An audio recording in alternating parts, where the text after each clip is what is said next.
you started playing basketball? I started playing basketball when I was young, just going to the park.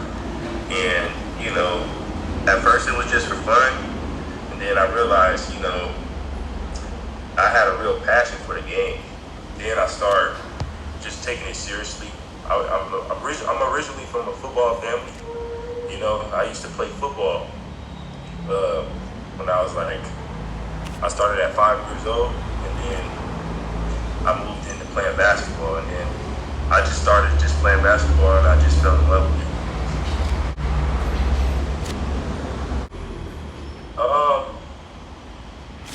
Going into high school, I had a passion for football. I love football. But occurring to the injuries, because I used to play back-to-back sports. So I played for football season, and then right after football season, I go play basketball. So it started wear and tear on my body. So I said for me to have a longer career into something, I chose basketball over football. And then I just left, because my little brother, he plays football. He plays at University of Oregon. So I ended up still having a passion for football through him. So as he's playing, I still have the love for it. But basketball is my passion. How's your college basketball in Columbus State? At Columbus State was a big part of my growth. Playing there helped me sharpen my skills, especially playing against the competition. It was tough there. The Peach Belt competition was tough. I had a lot of great teammates. I had a really great team overall, but we made it to the semifinals and we ended up not winning it all. And I know that our record don't show that, we were like a 50-50 team. We should have been a higher ranked team through the regular season. But, when we have a lot of great pieces, it's kind of hard to gel with that. So we end up gelling late. And by the time it was time to gel late, and we couldn't get into the tournaments. So we ended up making it to the semifinals in the Peach Belt Conference tournament, but we lost that.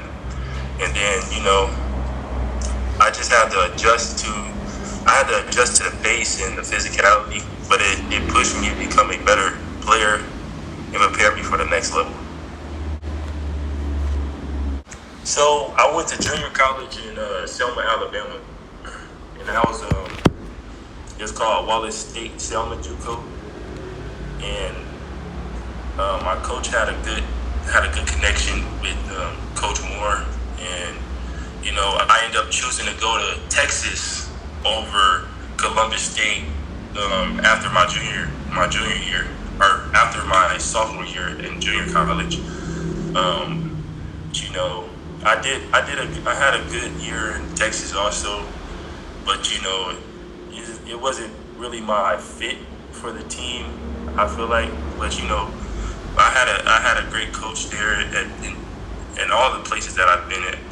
But it was just really just my fit, and I wanted to move more towards South. So it was my style of play to go play at Columbus State. So it was good going there. So I ended up getting in the transfer portal after Midwestern State, and Coach Moore hit me back up like, "Hey man, I need you to come." And I was open to come. So that's how I got here. How's your first pro league started in Vietnam? That's where I started. I started with the Da Nang Dragons. It was special to me because it was my first time playing overseas. Experiencing a new culture and, proving myself that I'm a professional now. I had strong numbers, and I built chemistry with my teammates and stuff like that, which it gave me confidence to keep going in my career. So Vietnam was very special to me. Never had that opportunity, but if the opportunity does come, I'll be willing to take it. But at the end of the day, I gotta make money for me and my family. So they don't really they don't really give a lot of money where I can just go make the money overseas, you know. So I chose to just go the overseas route. I mean, I feel like I can play in the G League easily, though I really can impact the G League. But you know, it's a lot of politics into it, and it's kind of hard to get into there. Who recruited you to play in IBL? I got connected through my friend. He played in Vietnam. Also, you might know him, Kentrell Barkley. Yeah, he ended up putting me on with an agent, which is friends with him. That's how he got to the IBL, kind of. His name is Alvin, and Alvin put me on to Ivan Lewis with Create Athlete. So he ended up getting me the job there. And, you know, they believed in my ability to bring the energy and impact the game on both ends of the floor. And I was excited to take the opportunity. And that's how I got there. How's experience playing in IBL? It was amazing, man. The competition was solid. You know, the fans was passionate. The atmosphere in Indonesia makes the game feel. It just make it feel big, and it helped me grow as a player. And you know, adapting to the different culture and style of play made me like a big player there. My toughest opponent was probably Daewoo United. They just had an overall team, and they knew how to play at their own pace and control the game. You know, they had Jordan Adams there. They had Gelvin Solano. He know how to control the game really good. Lester Prosper. You know, that's why they're a championship team. Also, Pelita Jaya, they are a really really good team too. Also, they had a lot of KJ McDaniels, all of them. Ja'Cory McLaughlin, he was pretty good. And Anthony Bean. Yeah, that was their meaning. I don't know, man. Since I've been a kid, like 4 or 5 always occurred on my jersey for some reason. And I used to be number 5 in football, and it just stuck with me ever since. I was like, man, I think 5 is my number. So I'm always getting that number, or number 4, or number 1.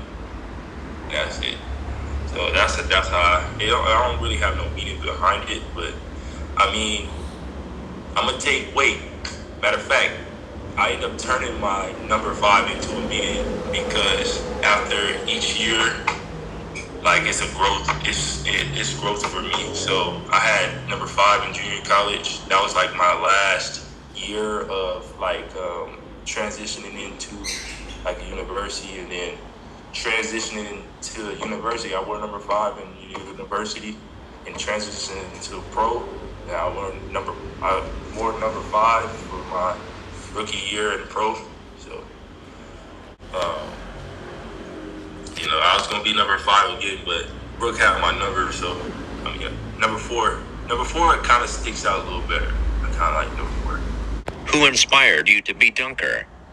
Growing up, like, I grew up watching like LeBron James, you know, Vince Carter, Gerald Green, Zach LaVine.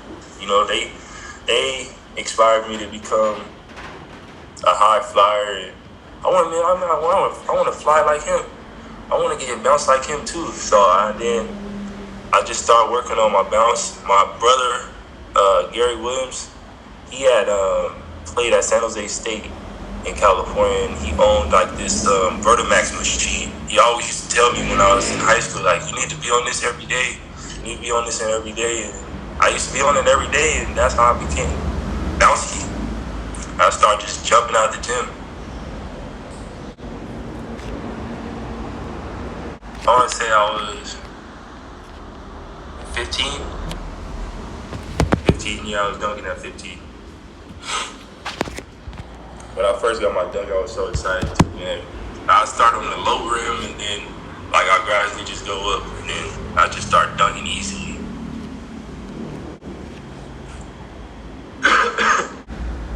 first dunk in a game, it felt good, man. And I was like, man, it's over now. I'm about to start just taking off on people. You know, and I was like, I was so excited to just dunk the ball because I'd be outside just really practicing real hard. Like, man, I just want to dunk, just want to dunk, just want to dunk. And I'm watching the game, I'm watching the air, and I blew up in the air. He was dunking on everybody. I was like, man, I want to do that too. So once when I got it in the game, I was so excited. And then the crowd was going crazy too. And ever since, I just started just dunking the ball without thinking. It's easy, it's like a layup to me now. I like the windmill the ball. That was my best dunk in the game, just windmill.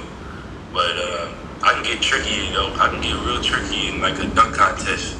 Unfortunately, I didn't win it this past season, but you know, I tried to bring something, and I didn't end up finishing the dunk under the rim. I had a lob in between the legs and reverse on the other side, but I ended up missing. That made me sick, man. But yeah, that's one of my favorite dunks right there. Going in between the legs. My first paycheck, I kept it simple. I probably bought like a pair of basketball shoes, or a pair of shoes in general, because I'm a sneakerhead, bro. I have a lot of shoes, man, but I don't wear. And you know, I got some stuff for my family. Got a little gift for my girlfriend, of course. And then, you know, I give back before I start spending on myself like that. How hard the language barrier in Asia? So, when I was in Vietnam, it was hard to understand them. Like, they talk really fast, and I'm like, yeah. I'm just gonna use the Google Translate because I don't know what you just said. But yeah, at first it was challenging, but you know, playing on the court with them, you know, they understand. Like I had a team translator, so that's what made it easier for me. And yeah, my coach was American. So it made it easier for me to understand in the basketball world, but off the court, I didn't understand what they were saying. They speak, some of them speak English, but it was like broken English. So I catch on sometimes. But in Indonesia, they can speak really fluent English. Some of them. What do you like, a high flyer defensive player or high flyer offensive player? I do both. I'd rather be both of them. But you know, to win a game, whatever the coach need me to do, that's what I'm gonna do. You know, if he need me to defend, I'll be a defending high flyer. If I need to score the basketball, I can do that too. So, I mean, I can do both of those. Honest, I want to be a trainer, bro. You know, working with different sports, and I probably would have been like a sports trainer, like a fitness coach or something. What else? I'll be running like a business, probably like real estate, like working on houses and stuff. And, you know. If you get a chance to be an NBA player, who do you want to teammate there? LeBron. I mean, his IQ and leadership and playmaking is, you know, it'll make the game way easier to understand. You know, and just being along with a legend is it'll be unforgettable. You know?